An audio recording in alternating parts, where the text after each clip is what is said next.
Welcome to Mastering the Art of Success. I'm your host, Debbie DiMaggio, and we are here today with Krista Demcher. She is coming to us from Baltimore, Maryland. Welcome, Krista. Hi, I'm so excited to be here, Debbie. Thanks for having me. Of course, I'm so glad. I know you're so busy, so I thank you so much for popping on today for a little bit and to share your expertise and coaching and tell us what's coming next for the new year. So let's get started. Krista Demcher is your guide to building authentic brands through power of storytelling and the founder of Acorn Method, a transformative framework shaped by her 8 years as a licensed counselor and 15 years spent building multi-million dollar sales teams from the ground up. She has helped more than 1,175 clients gain clarity, confidence, and a compelling message that sets them apart no matter what curveball the Instagram algorithm decides to throw next. Love that. Whether she's coaching entrepreneurs, teaching sales strategy, or hosting her podcast, Krista brings humor, honesty, and the unmistakable energy of a front row cheerleader, the hootin', hollerin', bedazzled jacket kind, because she a proud wife to Brian and mom to three incredible kids. Krista is also a Peloton junkie, Real Housewives superfan, and small town Pennsylvania girl her first dream was a cheer at Penn State. Ultimately, she discovered her true calling, cheering on people who want more for their life and helping them tell the story they were meant to share. All right, I have to ask you first, which is your favorite Housewives? Well, I have to say, I've been off the grind a little bit lately, but I was an OG New York Housewives fan.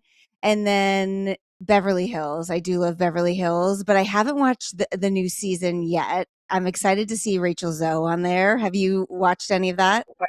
Oh no, I only watch it when my daughter comes in from New York and then she watches it. My husband absolutely does not like the Housewives, so Oh, we don't watch my it. But husband doesn't either. No. And then so when my Bianca, daughter, yeah, yeah, my oldest daughter actually has gotten into Salt Lake and she's like, "Mom, you've got to watch Salt Lake City. It's like iconic." So I need to get on that.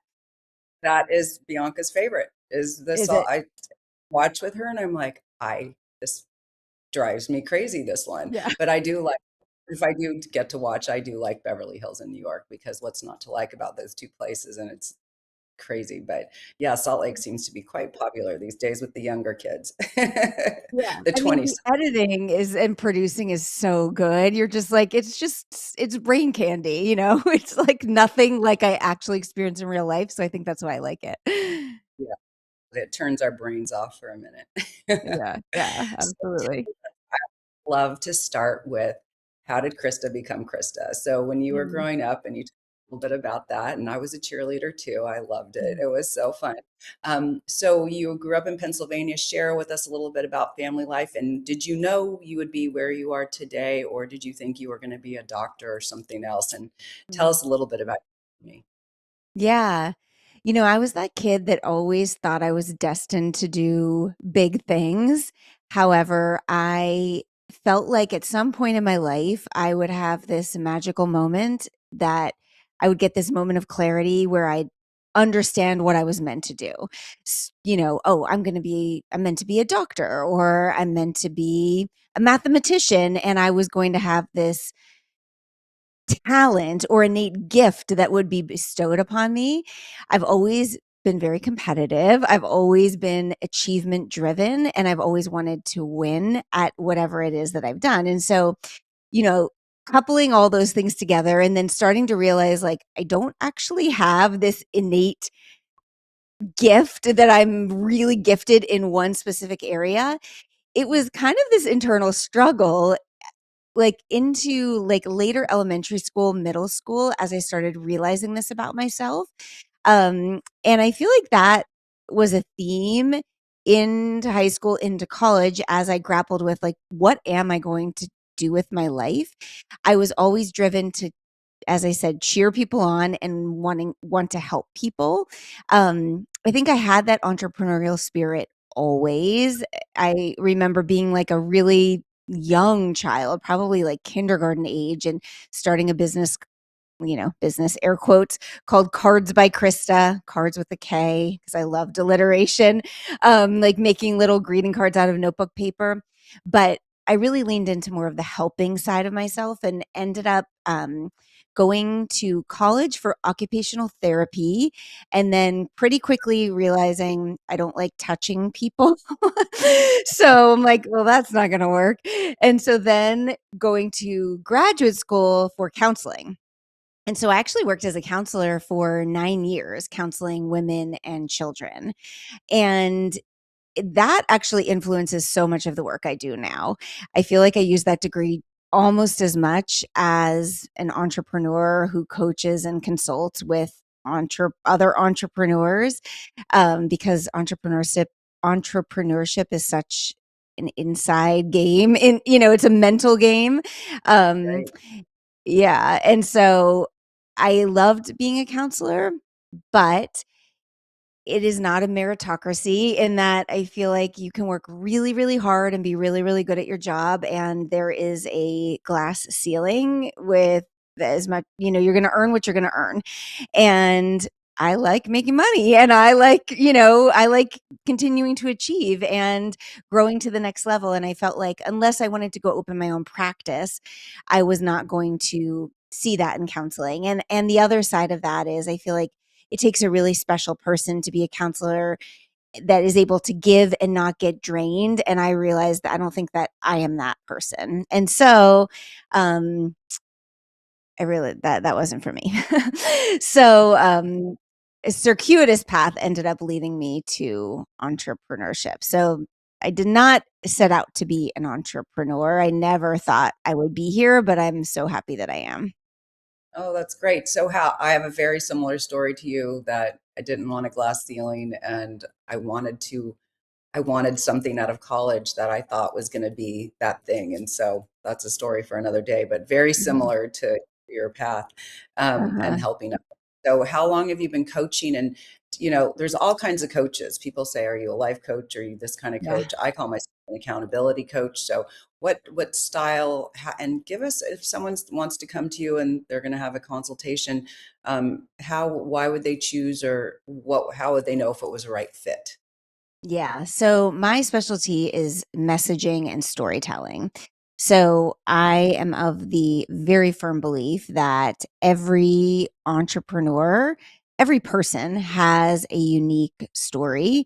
And in entrepreneurship, the only unique thing about you is your story. There are a million realtors, there are a million coaches, as you said, there are a million graphic designers. I mean, which is great. There's market proof for all of us. But what sets you apart is what the unique experiences that have brought you here and your story. And so, more than ever, in right now, where we are in 2025, this market, showing who you are, what brought you here, your story is what's going to attract the right fit clients to you. And getting that messaging honed in and sharing more of you is the key to success in this world that is being driven by AI and automations, which I love and are great and can help us save a lot of time and a lot of money. But we really still need to lean into that human element. And so we can have both. So my specialty is helping people kind of drown out the noise, understand what is special about me? How do I lean into more of what my different is? So, one of my key phrases is different is better than better, because we focus so much on, like, I know I did, how do I become better than other people? How do I rise to the top? And it's actually a beautiful thing when we realize it's not about becoming better. It's about becoming like our version of different, and that is better than that is better than the rat race we try to run. And so messaging is simply that, like honing in on your story, finding the right words to talk about who you are and attract the right fit clients to you so that you have a steady stream of clients, but also they are the right clients that bring you the most joy and that also you can help give the best results to. Right. So in your bio, as I was reading your bio, it was really cute. It was about beating the algorithm. Is that how you say it? Algorithm, yes. Yeah. So how do you do that? I've heard about that, but I've never really looked into Mhm. it. So it's a little bit about that. Yeah, so the algorithm, the idea of the algorithm is whatever social media platform we're on has an algorithm, whether it's LinkedIn, Instagram, TikTok, Facebook, YouTube. And you can try to crack the code on an algorithm. And I think you can probably drive yourself absolutely insane in doing so. There are people far smarter than I, far more tech savvy than I, that study this for a living. And algorithms are constantly changing. In fact, Adam Mosseri I think he's the CEO of Instagram right now. And so you can follow him, and he will constantly be posting updates on what's going on Instagram and the latest things you need to be doing for visibility on Instagram. And that is one way you can chase views, likes, virality on, I'm speaking just in terms of Instagram, but whatever platform it is, you can Right. do that. I am of the mindset that that will drive most of us absolutely insane because it is always changing and it is really, really hard to keep up. And so instead of trying to beat the algorithm and keep up with that, what if instead we just tried to be more of us and we tried to lean into more authentic content, more storytelling based content? It's hard not to follow vanity metrics. So things like views, likes, comments. We're human. We like validation. We like to put content out and get that in return, of course. However, I've been at this a really long time. I've been making content specifically on Instagram religiously for 8 years. Even before that, not so consistently, I would say for 12 years. And I have found some of the coolest opportunities have come from pieces of content that look on the surface like a total flop. I'm now in a point in my career where I'm getting brand deals, and my account's probably only grown by like 1,000 followers over the past year. But Wow. the brands are coming to me because I've just started doing more like a day in the life vlog, and I'm showing just like basic average things that are happening in my day, me taking my vitamins, me driving my kids to school, but I'm storytelling and I'm showing who I am. And sometimes I'm, post workout and I'm not looking my best. Other times I am put together and I'm standing on a stage giving a keynote. And so just being more of who we are and treating content as a creative pursuit, and and really coming at it from like, this is who I am and I'm here to connect with the right people, instead of all I want is to go viral and all I want is to beat the algorithm and all I want is to find people to follow me, because that at the end of the day is not the goal. In fact, right now, as we speak, I have a video, an Instagram reel going viral. And it's actually not all it's cracked up to be. I'm not getting, there's actually no hate, nothing's happening bad from that viral reel.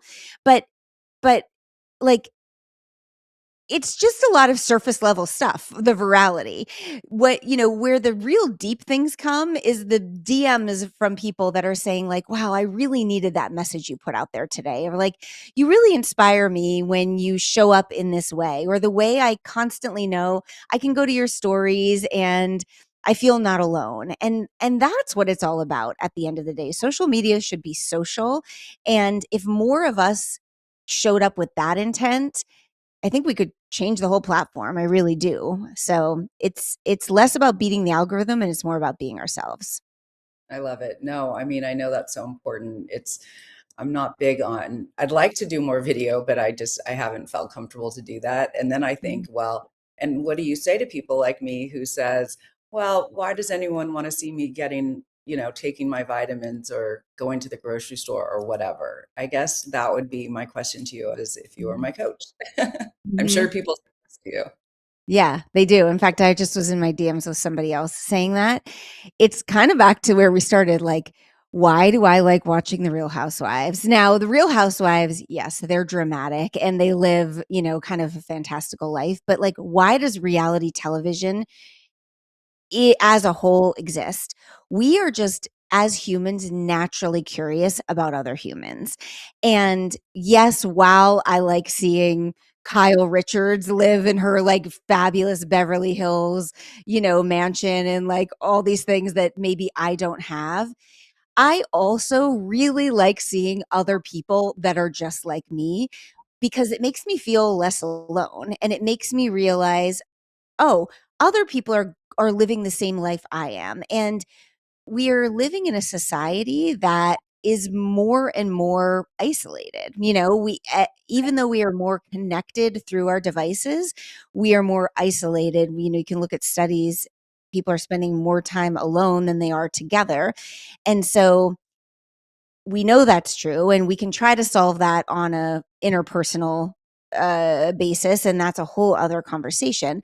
But if we want to try to solve it through our phones a little bit, because that's where we know people are, let's meet people where they are at, and let's show the real life instead of trying to show this like curated version of like, look at how fabulous I am. And it's okay to show that sometimes because it's fun to show a highlight reel, but let's also show the real because real beats perfect every single time. And what people truly crave is connection and to know they're not alone. And I think no matter what industry we are in, our ideal clients need that from us. So they need expert level trust. So you're a real estate agent, and so you're a realtor. So they need to see Debbie, the expert realtor. So they need to know Debbie knows her stuff, and Debbie's going to guide me into the right home purchase or the right, sale of my home. So Debbie is like got it together. Debbie is an expert, and Debbie's not going to judge me when she comes into my home and opens up my medicine cabinet and sees like all the crap that's hiding behind there, because Debbie's a real person too. And so we need to show that relational level trust as well. And it doesn't mean we need to be like, look at all the crap in my closets. We don't have to go that far, but we need to show ourselves as a real person as well. So it's really that balance of, I'm an expert and look at my expertise, but also I'm a real person and you need to see me on that level as well. And so as professionals, we need to be holding both in both hands in order to get people to trust us.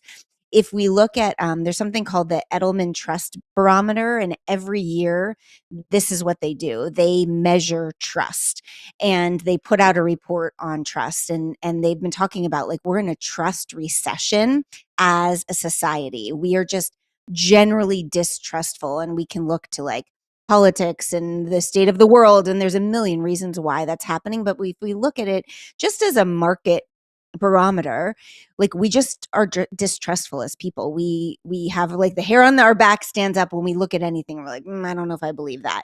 And so we have to, as entrepreneurs, realize people are looking at us like that too. Like they are looking at us, and they're not, when we show all the glossy things, they're thinking, is that real? Is she like, what's really going on behind the scenes? Is that actually happening? And so because of that, we need to show the full picture of like, yes, I have all these great things going on. And, I'm kind of a hot mess sometimes too. People want to see all of it in order to trust us. And business moves at the speed of trust. So to kind of answer your original question, like showing like I'm taking my vitamins, I'm going on a walk, I'm, watching Real Housewives with my daughter, like that's relatable and that builds trust. And we need that to grow business. Well, I keep hearing the same thing you're saying over and over again. I think from our mutual friend too, Kim Ripper. Yeah. Um, Yes. I get it. I just got to do it. So I Yes. appreciate that, and I'm sure everyone appreciates you sharing that and the why we should do that. So tell us a little bit. Well, actually, before I ask you about the acorn method, tell us what the reel was. Give us a little Oh, it's hint. actually, so it's interesting because it doesn't have anything to do with my business, as most viral reels do. My oldest daughter and I were in Michael's, like the craft store. She's a freshman in college, and she came home for Thanksgiving break, and we were in there, and she wanted to buy a few holiday decorations to take back for her dorm room. And when we were in there, she said, I have this theory. So this is my daughter, Ava. She said, I have this theory that every woman has a Christmas decorating motif. So every woman centers her decorations around like one object. And and I was like, that's interesting. And she said, yeah, mom, yours is trees. And I'm like, well, that's kind of true. Like I have a lot of Christmas trees in my house, but then also like I also have a lot of small trees like on my, tabletops, and like I decorate with trees. And then she said, think about it. Like my mom is nutcrackers. She has nutcrackers everywhere. And my sister is Santas, and my mother-in-law is snowmen. And so she's telling me this, and I'm like, I said, well, what do you think yours is? And she's like, well, I'm too young.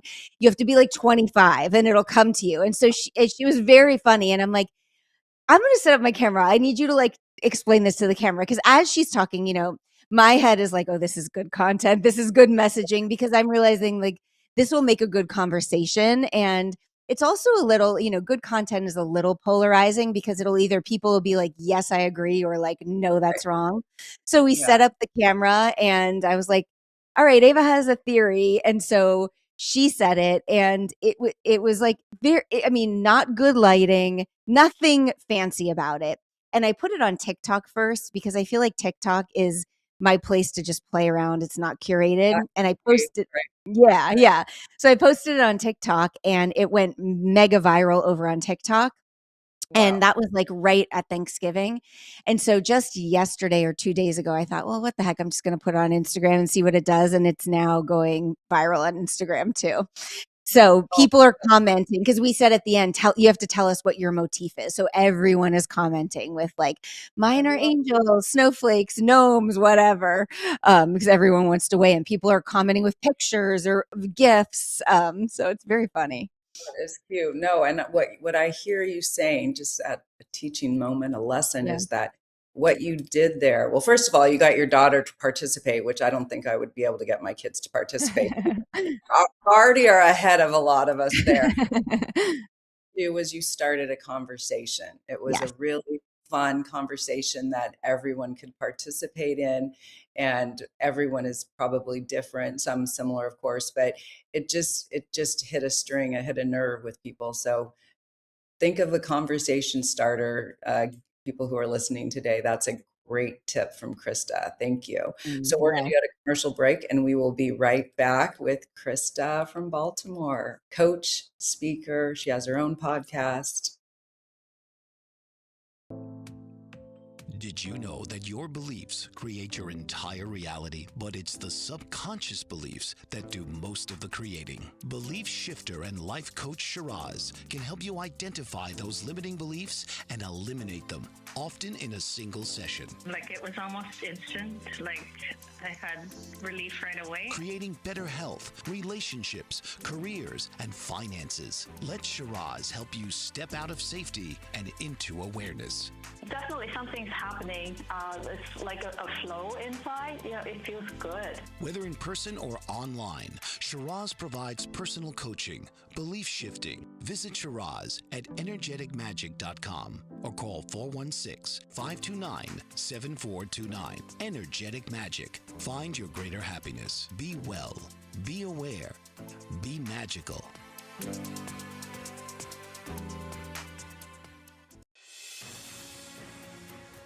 Mike Zorek, a three-time California state champion in Greco-Roman wrestling at 114 pounds. Mike, blind since birth, was born in Hartford, Connecticut. He was a six-time national placer, including 2 seconds, 2/3, and 2/4. He also won the Veterans Folk-Style Wrestling twice at 152 pounds. In all these tournaments, he was the only blind competitor. Nancy Zorek, a creative spirit whose talents have taken her to the stage and into galleries and exhibitions in several states. Her father, a commercial artist who shared his instruments with his daughter and helped her fine-tune her natural abilities, influenced her decision to follow in his footsteps. Ms. Zorek has enjoyed a fruitful career doing what she loves. Listen Saturday mornings at 12 Eastern for the Nancy and Mike Show for heartwarming stories and interesting talk. Welcome back to Mastering the Art of Success. I'm your host, Debbie DiMaggio. We are here today with Krista. So Krista, that's very exciting about your reel going viral, and so nice that you got to do it with your daughter. Makes it even more Mhm. special. So tell us about, let's go back to your coaching. Tell us about the acorn method. Yes, yes. So when I started Acorn, so I've been an entrepreneur for 15 years now, but the first 10 years I was actually selling accessories. So I transitioned out of that after about a decade, 10 years, and started Acorn. Um, it's almost 6 years now, so end of 2019. And I knew I wanted to coach. So in my accessories business, I ended up starting to coach other women who were selling accessories. And I had also had, experience counseling women, as I said in the beginning. And so I knew coaching was really where I was moving and going. I'd been doing speaking also before that. Um, and I joined a mastermind to help me launch my new business. And probably it was a very expensive mastermind. I look back, I'm like, oh, can't believe I spent that much money on that. But probably the best thing that came out of it was the coach that ran the mastermind said you need to have a framework in order to get people to buy in to any sort of coaching program. Like they need to know what they are learning. And it really helped me refine also the kind of coaching that I wanted to do. So, at that point I'm like, well, I want to help people sell themselves without feeling like gross and weird and sleazy, which is really into like the storytelling and the messaging, but I didn't know how to refine it. And I sat down and just started kind of like mapping out like what would be the steps that I would take people through if I had someone that said, all right, help me, Krista, and I had 3 months with them, what would I do with them? And the steps really were like, first, we would work on your mindset. You have to like understand this is possible. Then we would get clarity around like, who are you? What are your experiences? What is the different that makes you better than better? Then we would kind of like look at the opportunities in front of you. What direction are you going to go in? Is it going to be develop a new program? Is it going to be like, build a podcast, move in a new direction? Then kind of build on rebranding yourself towards that goal, and then nail the messaging, nail the narrative, nail the storytelling around that. And so putting those steps together, I built this acronym to kind of fill those steps, which is ACORN. So A is adopt abundance, which is your mindset. C is create clarity, which is get the clarity around who you are. O is open opportunities, so find the opportunity. R is resolve to rebrand, figure out the rebrand. And then N is nail the narrative, so get the messaging and the storytelling built in. It also really tied into the quote, mighty oaks from tiny acorns grow, which I love. So the idea that in order to blossom and grow into this big mighty oak, or to get these big lofty goals that we want to go towards, we kind of have to come back into ourselves, and we have to start with like who we are at our core and what makes us special, and which is the basis of everything, I believe. And so while that ACORN, I really stuck hard to that in the first year or two. My programs have developed and evolved a bit away from those hard and fast 5 steps now, as I've grown and evolved and developed and become a little bit more sophisticated in my teachings. It really still does go back to the basis of like, who are you at your core?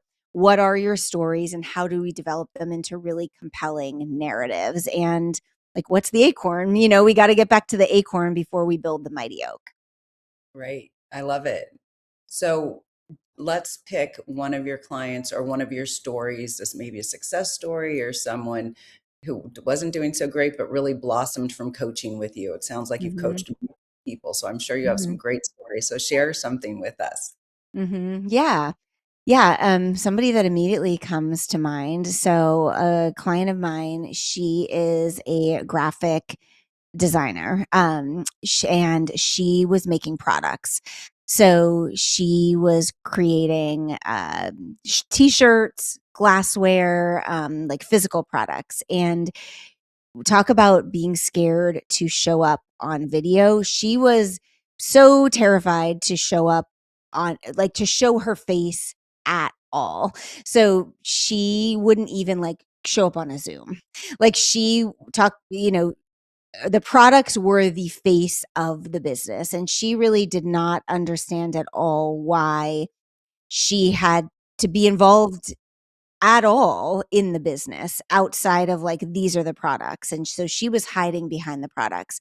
And so she'd been following me for a while, talking about like, people connect to people, and, business moves at the speed of trust, and they have to trust you, and your story is important. And she ended up joining, I did like something called Story School, which was like a very low ticket 3-day event where you could build a story and then move that into like an Instagram post, an Instagram story, a piece of email content. And she joined that. And the first day she joined and she had her Zoom screen off. And I just assumed she was busy. Now I know why, but at the time I had no idea why.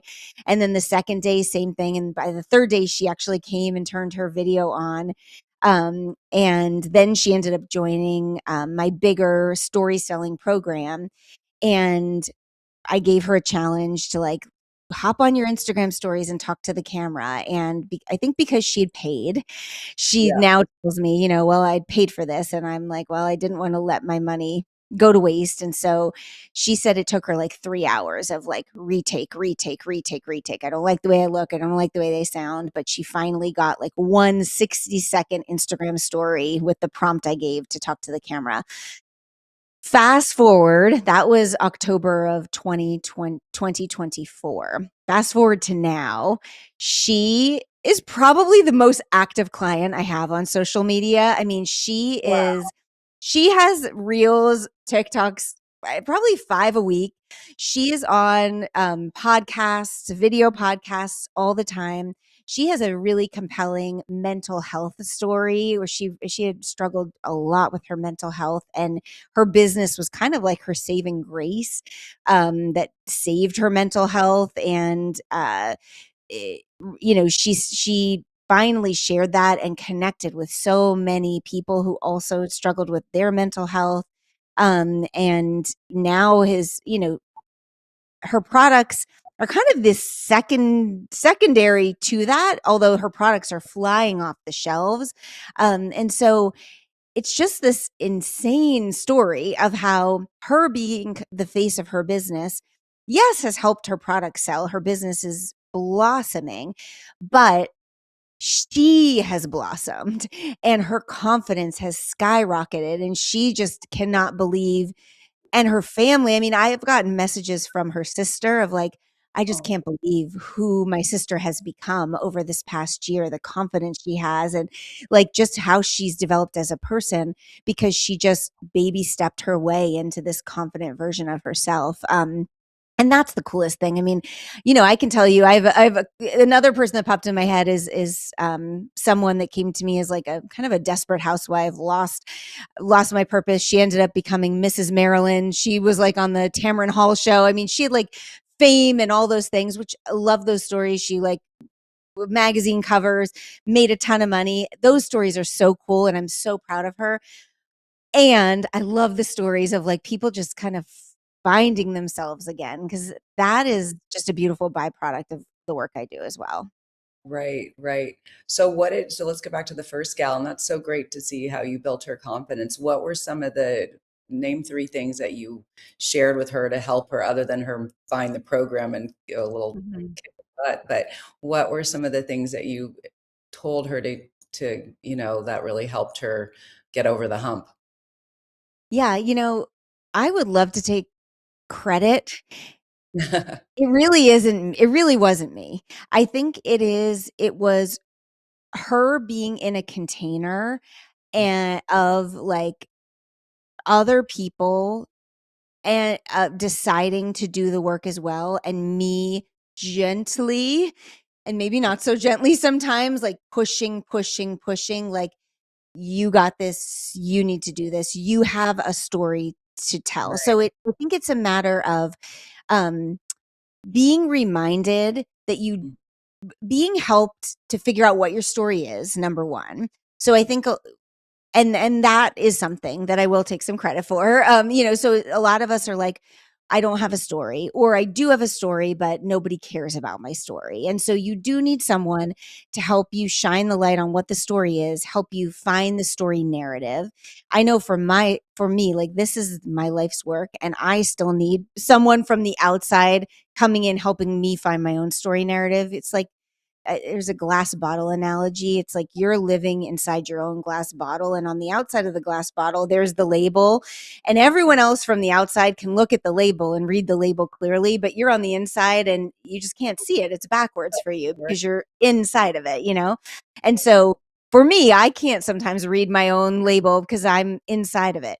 So you need someone that is going to be able to like see your narrative and is skilled in helping you build the narrative. And so I will say I helped her build her narrative so that when she was confident enough to share the narrative, she had it locked in and she knew what she was going to say.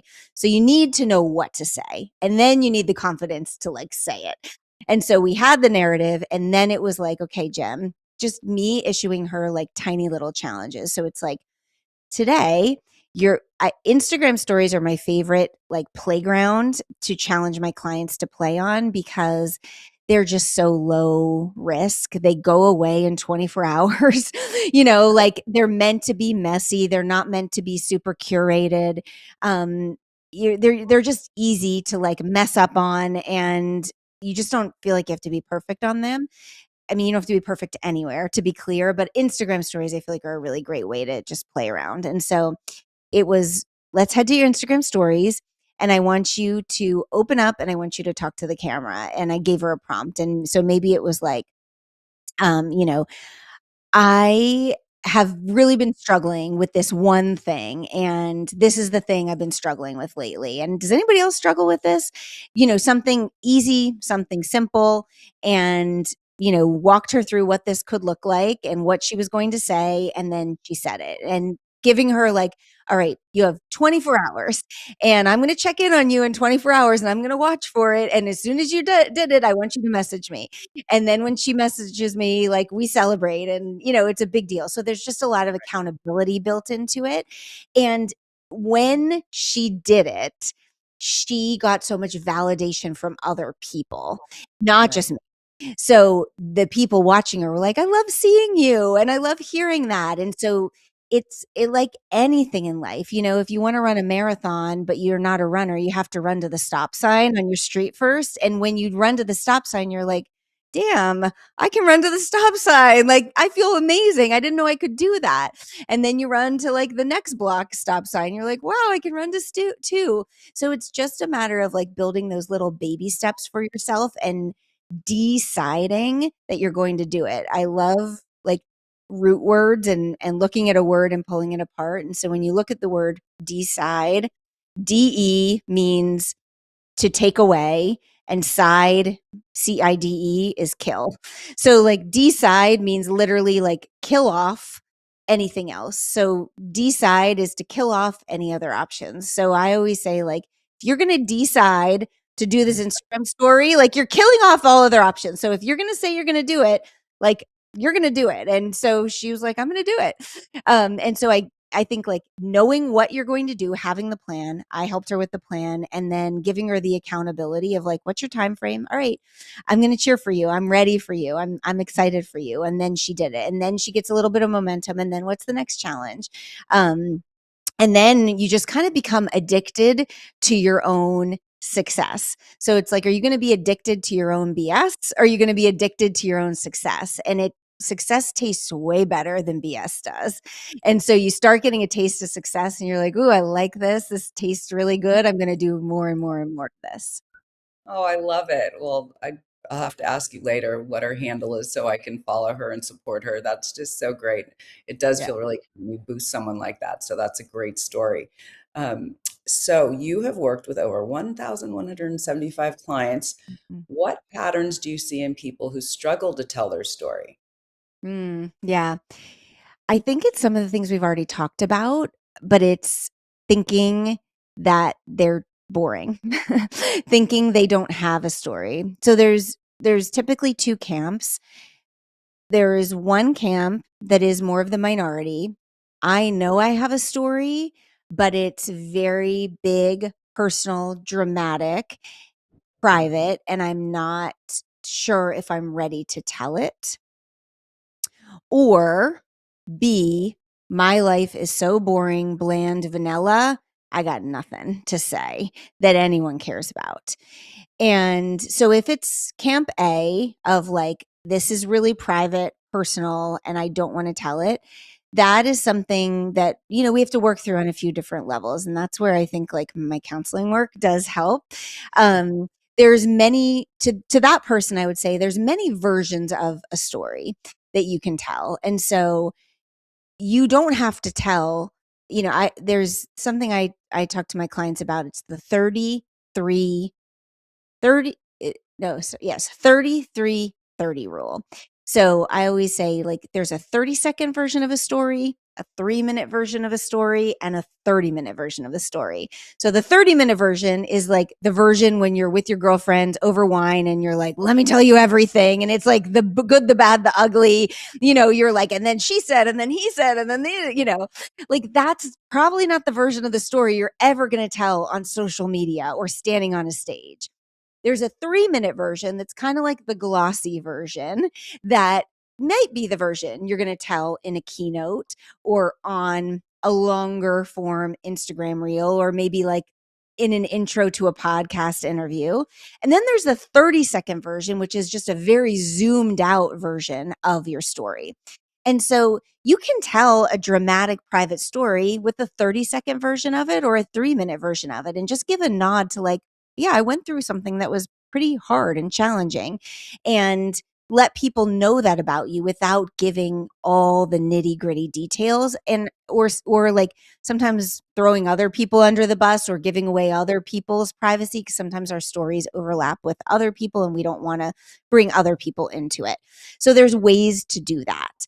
And again, last thing I'll say about that camp, I think, is one thing, and I'm going to misquote this because I don't have the quote perfect, but I heard something really great from Hoda Kotb. She was talking about someone she sat by on a plane, and this guy was like asking her all these questions. She was like, oh, I just had a procedure. And he's like, well, what procedure? And she was kind of like telling him little bits, and he's just like digging and digging and digging. And then he finally said something like, you know, your story isn't just your story. Like your story is meant to help other people. And he meant it not just to Hoda Kotb, but just like in general. Anyone, anything we go through, I do believe this, like what we go through is meant to help others. And like when we hoard it and we keep it for ourselves, it's kind of selfish. And so maybe not right away, you know, we go through something hard, like it might not be the next month or even the next year you're ready to share it publicly, but at some point, I sort of believe it is our gift to the world to share the lessons we've learned. And so for that person, that's what I would say. For the person that I think it's more the majority of us that we're like, I got nothing. Everything about me is boring and vanilla. I love that. I love working with that person because, oh my gosh, I'm like, there are so many stories in the mundane and the everyday. And when you can turn your brain onto the beautiful things that happen in your everyday life and start to see these story threads, not only do you find so many stories to tell, but you start to look at life in a totally different way, and it changes your entire perspective on everything. It really does. And so there is a story waiting for you in everything that you do. You just need to be able to see it and tell it. And that is what I teach people to do. Like we call them micro moments. And so it's learning how to look through your life through the lens of micro moments. And like I have exercises that help people like learn how to look through life at micro moments and look through your day, and where did you see this, and what could this mean, and how does this have to do with any of your beliefs, or your, what could this have to do with this, and how can we pull a story there? And when you start doing it enough, you start to see these threads through your life, and it really is beautiful. And then you start to become this storytelling machine, and it almost becomes obnoxious because you can't turn it off when you're like, my kids are like, oh my God, Mom, not another story. You're like, well, I've heard enough. We're good. But it really is a cool thing.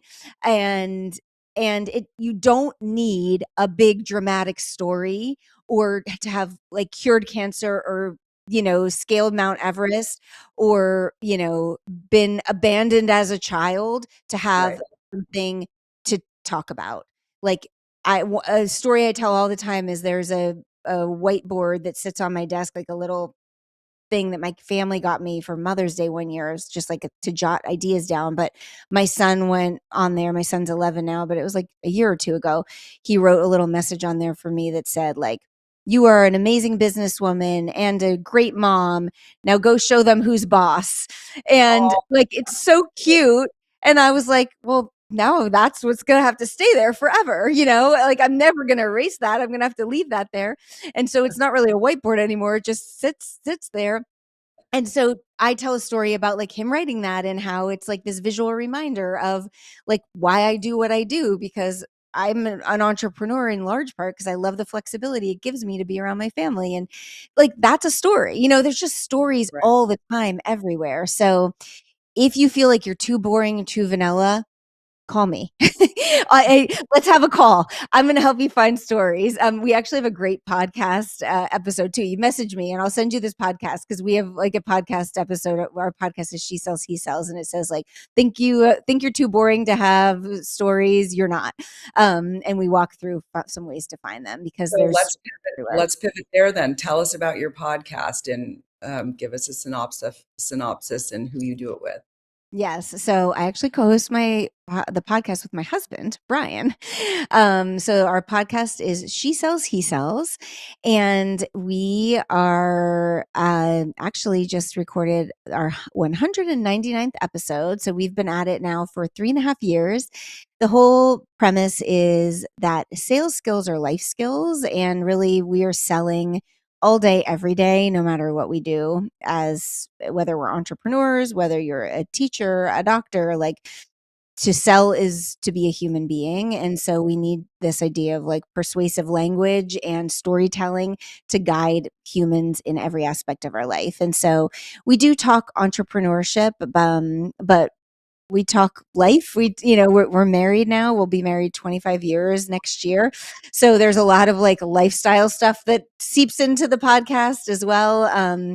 A lot of mindset. We don't have a ton of guests, but we do have some guests. I'll do some solo episodes. My episodes are more focused on entrepreneurship. My husband, Brian, is a corporate sales and business development guy. So he brings like the like more like corporate sales angle. I bring the entrepreneurial angle, and then we kind of meld it together. It's been a lot of fun. We are really enjoying it. We're actually getting ready for a little bit of a rebrand, so we're going to kind of refine the episode process. And we're excited. So we have episodes that come out every Monday, but we're getting ready to go on just a really brief hiatus to come back with a rebrand in Q1 of 2026. But there's 199 episodes sitting there waiting to be binged right now. Well, we will add that to the show notes. So how could people get a hold of you? How could they coach with you? And if someone wants you to come and speak, because earlier today you told me you do speaking engagements as well. So just share a little bit of how we can find Krista. Yeah. I mean, my social media drug of choice is Instagram. So I'd love for you to connect with me over there. I'm at Krista Demcher. So it's KristaDemcher. And then again, we have the She Sells, He Sells podcast. We are on Apple, Spotify, YouTube. So you can find us on any of those. I'd love for you to subscribe to those. I can get you a link, Debbie. We actually have a What's Your Sales Style quiz that is a really fun quiz to take, that kind of also helps you figure out your storytelling style. And that will then get you on my newsletter list. So I do a newsletter every Friday that has like storytelling tips, a lot of my own stories. And the best way to reach out to me would be, I mean, you can definitely DM me on Instagram or you can shoot me an email. I'm hello@KristaDemcher.com. My website is KristaDemcher.com also. Awesome. Well, you were an incredible guest. It was so fun to have you. I learned so much and I loved your storytelling. Thank you. Thanks so much for having me. This was a lot of fun. Thank you, sweetie. Tune in each week for another episode of Mastering the Art of Success with host Debbie DiMaggio. Thursdays, 2 p.m. Eastern. Real stories, real strategies, real success.